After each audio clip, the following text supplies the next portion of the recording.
But first, we got to talk to our girl. Yes. Elizabeth Leachman, the sophomore from Boerne Champion, broke a high school national record in the 3,200 meters to begin her outdoor season. Then this past week, she broke it again, clocking a time of 9:43.74. She's the reigning Texas state champion in the 1,600 meters. And in December, she won a Foot Locker Nationals title. She's a girl who's doing everything now. It's Elizabeth Leachman. Hey, Elizabeth. How are you? Thanks for being on the show. Hi, I'm good. How are y'all? I think we're fantastic. Great. We Yes. keep seeing you just rock these 3,200 meters like it's nothing. Yeah, I mean, it's been a fun start to the season for sure. All right, let's start with that outdoor opener a few weeks back, 9:45 in San Antonio, which was a new outdoor national record. Talk us through a little bit with that race. Can you reflect a little bit about going out there for the first time outdoors? How did it play out for you? Yeah, I mean, I didn't really know what to expect. It's been a while since I've run a track meet, I guess. And so, yeah, I was kind of going into it with no expectations, but kind of just the idea of wanting to see what I was able to do.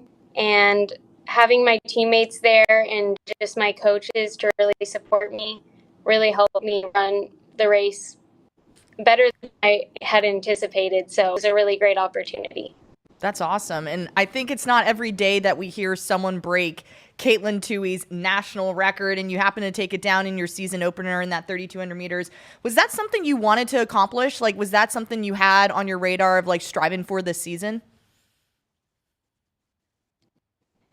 I didn't know what her record was, so not exactly.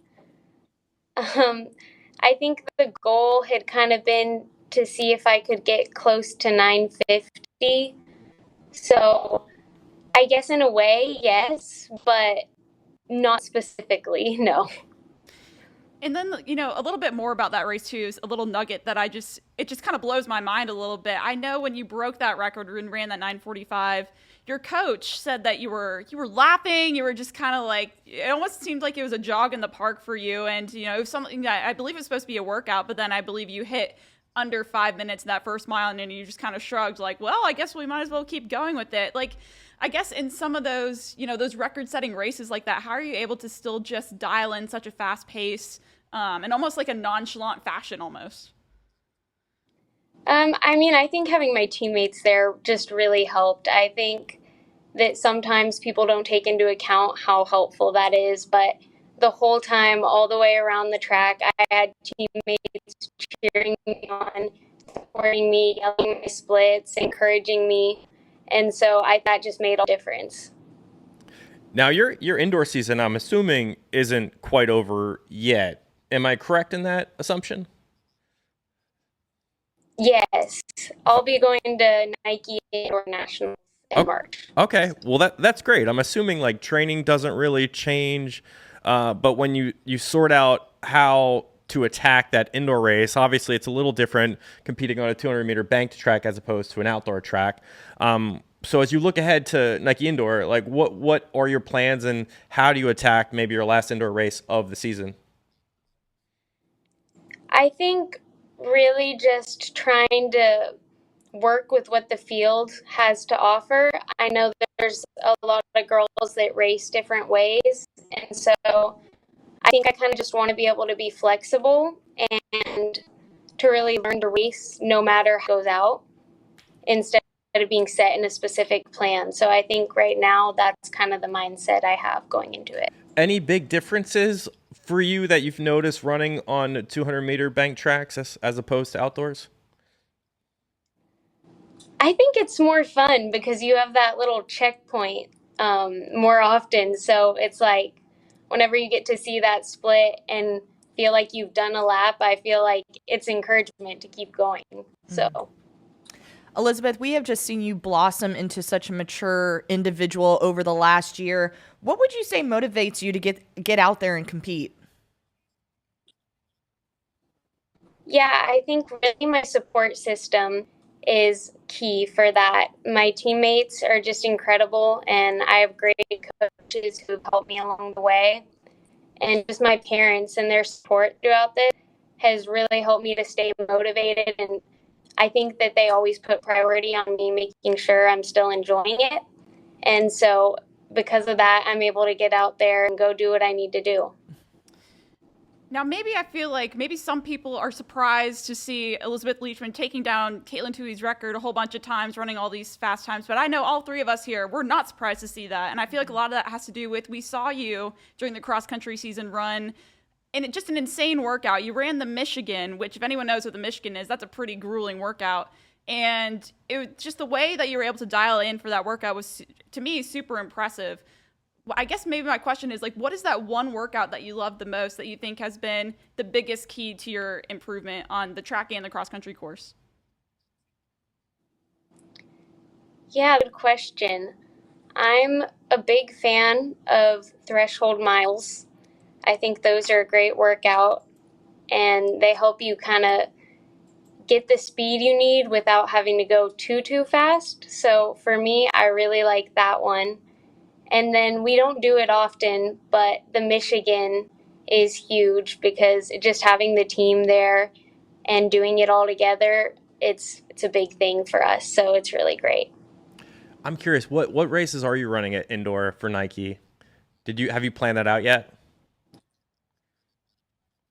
Yes. The plan is for me to run the and the 5K. Oh, we got a 5K. Let's 5K. go, Elizabeth. Exciting. Drop the emojis. Oh, I'm popcorn emoji, fire emoji. Hey. Yes. No pressure. I'm excited though. Yeah, that's okay. Awesome. Moving on, different question. So we noticed I don't think you're on social media.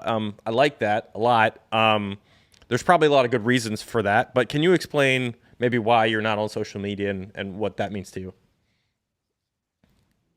Yeah, I think a lot of it is just trying to stay away from the hype, and then also just for the privacy of my family and my teammates. I don't know who wants what out there, and just not having social media in general eliminates that issue. So yeah, I think wholeheartedly there's a lot of great reasons to stay off of it. There's, parts of social media that really, lend to the worst things about, what we see. And obviously there's some positivity to it as well. People get to see who you are and what kind of person you are, but there's ups and downs to it. So I definitely understand that. Now, I know you also swim, right? You're a swimmer? I do. I'm not very good. All right. What's your best event? I guess the 500 free, longest one. Okay. Fair enough. Makes sense. What would you rather pick? A hard day in the pool or a hard day on the roads? Oh, definitely a hard day on the roads. The pool is rough. I don't know how they do it, but Yeah, there was no hesitation there with that response. I don't blame you on that one. So kind of on that same playing field as what Corey's talking about with swimming, you and Parker Valby have been two athletes that have expressed that like cross training has just been a huge part of just training for you on the daily. What does a typical cross training week look like for Elizabeth Leachman? It just depends on the week, I guess, and how much I'm running. But usually I'll try to run only 3 to 4 days a week. And then on the other days, I'll cross train either in the pool or on the elliptical or the arc trainer. And then occasionally I'll do a shorter session on the elliptical or on the arc trainer after I run, just to kind of shake my legs out and speed up that recovery. I feel like the arc trainer is the key here. So I've noticed at the gym, no one ever is on the arc trainer. They don't know. They don't. Yeah. To know that that's like the key to success. It seems. Right, but like everyone's always on the elliptical. They're not on the arc trainer. I think that that's a secret that only y'all know. So I think that's great. Yeah. Okay, so Elizabeth, I feel like this 2024 season, you've been really just out there, putting yourself out there and challenging yourself. You ran a gutsy race at NXN, and then we also saw you at Millrose compete in the mile. What has been the biggest lesson for you that you took away from both of those races? I think the biggest thing has just been learning that flexibility is so important that not every race is going to go out the same way, and also that not every race it's the best. The same plan is not the best for every race. So I just need to be more flexible with the way that I'm running these races and learn to have a variety of ways that I can race well instead of being set in one specific kind of mindset and plan. I love that. Now, I know you already kind of touched a little bit on your goals for Nike Indoor Nationals, but as we've already mentioned, you have been running outdoors, and outdoors, you know, the season's not far around the corner. Like, I feel like, I guess, what will be your main focus, do you think, when it comes to outdoor season officially? I guess my main focus will just be trying to go to state in as many of my 3 events as I can. I didn't get to go in the 3200 last year, and I didn't run the 800 last year. So to make it in 2 or 3 of those events would be really special to me. Now, a little fun question here. I want people to know, what's a fun fact about Elizabeth Leachman? We all know you as just this sensational runner, but what is something that maybe people don't know about Elizabeth Leachman? Well, I would opt for sushi over pasta for any race. Oh. That's the typical meal. So. Wait, what did you say? Say that one more time. Did you say sushi? Yeah, I did. It's risky, but I go with it. Love it. Sushi over pasta. Sushi. Hey, I'll take sushi any day. And then this is a build on to that, and it's our last question. But you are from San Antonio, like the area. Boerne Champion's like 30 minutes from San Antonio. What's your favorite part about where you live, the region, the city, everything? Well, what I love about Boerne, it's pretty small. So you kind of stay away from the big city type of environment, but we're so close to the city that we can go in to get anything we need, and it's not a big hassle. So you kind of get the best of both worlds. Love it. Well, Elizabeth, thank you so much for taking the time to speak to us out of your day. We know you've got plenty of season left, a lot of good things to aspire to, and we will be rooting for you along the way, okay? So thank you so much. Of course. Thank you. Alrighty. Elizabeth Leachman from Boerne Champion out of the San Antonio region. She is one to watch in the future, and we're definitely looking forward to what she can do.